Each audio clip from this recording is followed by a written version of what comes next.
Jasmine और सीजू की दोस्ती एक खूबसूरत कहानी है। बचपन से ही दोनों एक दूसरे के साथ थीं। उनके घर एक दूसरे के पास थे। स्कूल में पहली क्लास से ही उनकी मित्रता गहरी हुई, जहां जस्मीन अपनी शांत और गंभीर स्वभाव के लिए जानी जाती थी, जबकि सीजू हमेशा खिलखिलाते चेहरे के साथ हर परिस्थिति का सामना करती थी। उनका साथ होना, भले ही मुश्किलें हों या खुशियां, हमेशा एक दूसरे के लिए संजीवनी का काम करता था। वे स्कूल में साथ साथ बैठती और जब भी कोई परेशानी आती तो हाथ पकड़कर एक दूसरे का सहारा बनती। जस्मीन पढ़ाई में अव्वल थी, जबकि सीजू खेलों में। इस तरह वे एक दूसरे की कमजोरियों को समझती और उनकी भरपाई करती। गणित में कठिनाई के समय जस्मीन सीजू की मदद करती और खेलों में सीजू जस्मीन को प्रैक्टिस कराने का जिम्मा लेती।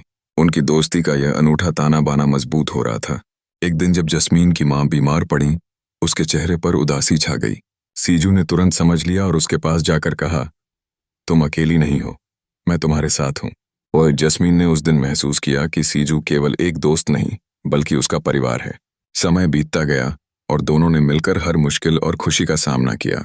जब जस्मीन के पिता का आकस्मिक निधन हुआ तो सीजू ने उसे अकेला नहीं छोड़ा। वह रोज जस्मीन के घर जाकर उसके लिए खाना बनाती और उसे हिम्मत देती। जब सीजू की बैले में प्रदर्शन करने की ख्वाहिश चोट लग जाने के कारण खटाई में पड़ गई तो जस्मीन ने उसकी आशा को जीवित रखा। वह उसका डॉक्टर और थेरेपिस्ट के पास ले गई और उसे लगातार प्रैक्टिस करने के लिए प्रेरित किया। दोनों की दोस्ती हर स्थिति में उजली रही।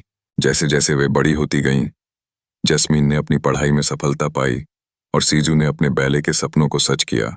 लेकिन रुकावटें आईं, फिर भी उनकी दोस्ती पहले जैसी मजबूत बनी रही।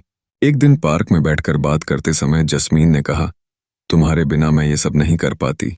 सीजू ने मुस्कुराते हुए जवाब दिया, और तुम्हारे बिना मैं कभी मजबूत नहीं बन पाती। शायद हम इस प्रकार उनकी दोस्ती ने सच्ची प्रेरणा दी कि सच्ची मित्रता जीवन की सबसे बड़ी ताकत होती है।